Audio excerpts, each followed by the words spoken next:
Hello everyone. In this video, I'm going to explain you about the Active Directory Domain Services role. So to begin with, Active Directory means it's an identity and access provider service of Microsoft. By using this, you can do or you can convert an unsecured workgroup environment into a secured domain environment.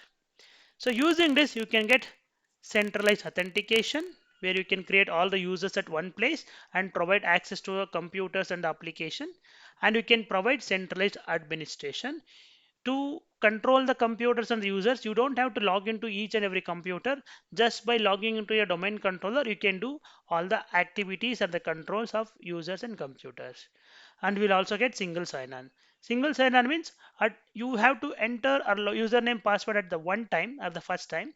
Once you enter your username and password to open any other application, if it is single sign-on enabled, you don't have to again put the username and password. Okay, and there are two types of components are there. There are two types of components in Active Directory. One is physical component, another one is logical component. So physical component means the components which you can touch and feel. Logical component means the components which you can imagine. So the first physical component is RDC. RDC means it is your root domain controller. Means whatever domain controller you will build at the first time, right? That domain controller will be your root domain controller. We also call it as the very first domain controller in the network. We call it as RDC. And then the second one is ADC. ADC means it is additional domain controller. So you have built a computer and that's a domain controller initially when the company started. Now your company has been grown up very well and now there are a lot of users are there. Earlier there were you were planned for 1,000 users. Now the business got growth and there are 5,000 users and that single domain controller is taking some time to authentication fulfillment. Then you will have an additional domain controller just to share the load from RDC. So now you are going to add an additional domain controller so that 2500 users will go to the RDC, another 2500 users will go to the ADC. That is called as additional domain controller. Then the child domain controller. Child domain controller means you are going to add a child domain. Say for example, you have a domain called Microsoft.com. Okay, and be due to some regional restrictions and some security related stuff and some other high level issues, you cannot use the same name or the same domain in all the region. That's why to segregate thing, what you will do, you will create a child domain. Say for example, in the example called Microsoft.com, in the India, if you have an office, the child domain would be like india.microsoft.com. Okay, and then the last one is RODC. RODC means it is read only domain controller where you cannot do any operations, only the authentication will be taken care there. So that is called as read only domain controller. Here you cannot create a user, you cannot reset the password, you cannot even unlock the user account. Just authentication will be performed at the RODC level. That's about the physical component. Then the next one is logical component. Logical component means I just told you before, it's the imaginable thing. So there are four logical component: forest, tree, domain, and OU. Forest means we normally see, right? Forest means when we have a lot of trees, number of trees, more number of trees you have, we call it as a forest. Means the same applicable here also. Collection of trees with a dedicated domain represented. We call it as a forest. So if you build a domain called Microsoft.com, that Microsoft.com is a forest. And I told you child domain. If you build India.microsoft.com, UK.microsoft.com, or US.microsoft.com, this India, UK, and US are the child domain. So child domain we call also call it as trees. And then the next one is domain. So domain means it's a security boundary where you need to show your identity for each and every access or the service you want to access. And then OU. OU means it's an organization unit. It is a folder structure to store the classes and attributes or the users and computers in the Active Directory in a systematic way. Okay, in the lab you will understand better. So that's about the physical and logical components. See the structure here. So I was just giving you an example, Microsoft, but here we can take the contoso.com. So when you build a first domain called contoso.com, that contoso.com can be a forest. And you see the trees here, east.contoso.com and west.contoso.com. You can see na contoso.com is a forest. Under that you have a domain called east.contoso.com and west.contoso.com. All together we call this pyramid as the forest. Okay, and then the OU structure inside the domain control there you have maybe different departments like IT as a department, sales as a department, or HRs as a department, right? There you create user and computer objects inside the OU. So that's about the Active Directory structure. And the last second topic it is Active Directory partitions.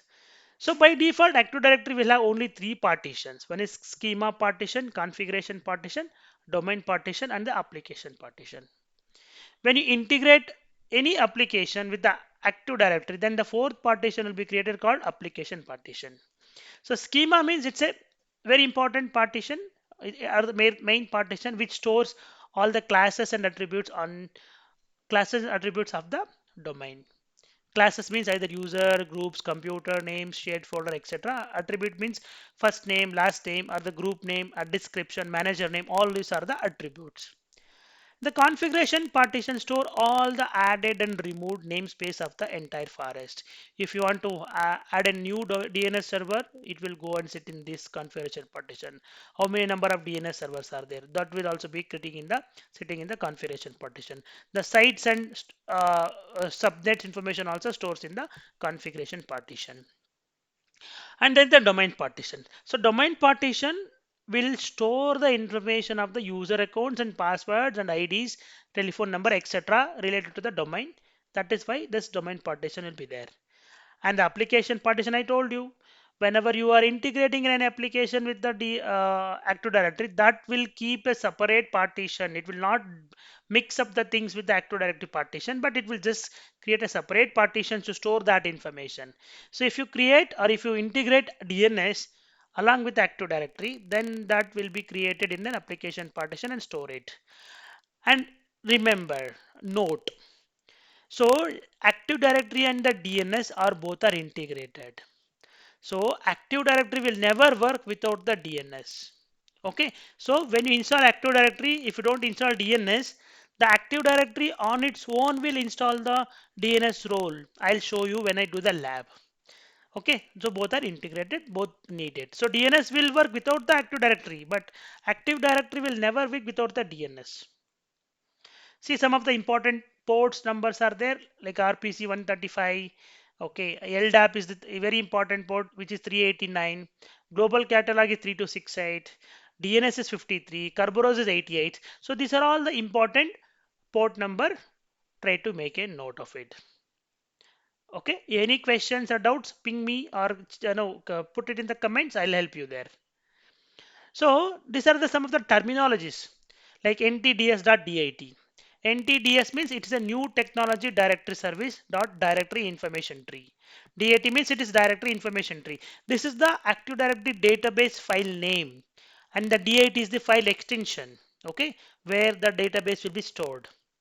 And then sysvol, system shared volume. It stores all the required information of the Active Directory database to replicate to the another domain controller in the network. Sysvol, system shared volume. This folder will also have the group policy templates and GPO related objects which can be shared among the multiple domain controllers of the same domain across the different network. And then replication. The replication is also one of the process, okay, where the domain controller will exchange the information between them or among them. There are two types of replication. One is intra-site, another one is inter-site. Intra-site means the replication happen within the network. Say for example, in the Bangalore, you have an office, and in the same office you have 10 floors. So you have two domain controller, three domain controller to serve the users. So if you create a user in server A, the same thing should be replicated to server B and server C. If you create a user account in the server C, the same information will be replicated to server A and B. So that interrelated intra-site replication we call it, means the replication happens within the network. And imagine now you have two different sites. One is in India, another one is US. So there you have two domain controller. Here one domain controller, in USA also one domain controller. So that time the replication happens between two physical sites. So that replication we call it as inter-site. And here site represents a physical location. Site means it is a physical location. And the replication means exchanging the information among them. That's about the terminologies. Okay. And then there are four types of trust relationships with respect to the Active Directory. First one is forest trust. The trust between forests, the trust between two different forests. Okay. We call it as forest trust. And this trust can be either transitive or non-transitive. Transitive means I trust you and you also same way trust me. That is called as a transitive. Non-transitive means it's not two-way. I am trusting you. It is not necessarily you have to trust me. That is called as non-transitive. That is the forest one. External means the trust between two versions of a directory services. Now you have two domain controller. One is server 2016, another one is 2019. Two operating system versions are there. So two directory versions. So the replication happens between such servers. We call it as external trust. Third one is realm trust. The trust between two different platforms. Maybe the directory service of Windows to Linux or directory service of Windows to Novell. The directory services are different here. Such we call it as realm trust. The shortcut trust means the trust between the forest and a specific child of a forest. That one we call it as shortcut. Okay. Normally what happens when we say forest, any domain controller it will happen. So it is not necessarily to be a specific domain controller in the forest. But in the shortcuts, we are defining, okay, this is a source domain controller and that is the destination domain controller in the child or the forest. So there is a specific connection will be established between the parties. That is called as shortcut trust. That's about the trust relationship. And there are, now we have FSMO roles. Let us talk about the FSMO roles. FSMO roles, it is a very important topic, guys. FSMO means it is flexible single master operational role. So there are two types of FSMO role. One is forest wide role, another one is domain wide role. The forest wide role means there are two forest wide role, which is schema master, another one is domain naming master. So schema master and the domain naming master, you will have only one role for the forest. And then domain wide role means whenever you create a new domain, there this three another three roles will be there. The FSM role holder, like relative identifier will be there, primary domain controller and infrastructure master. These three are the domain wide role. And if you want to check how to check the FSM roles, just go to the command prompt of a Active Directory server and just type this command called netdom query FSMO. So it will list out all the available domain controller of the network. And for FSMO role, I will do a separate video specifically for the FSMO roles. Okay. And that's all for the introduction of the Active Directory domain controller for now. Thanks for watching.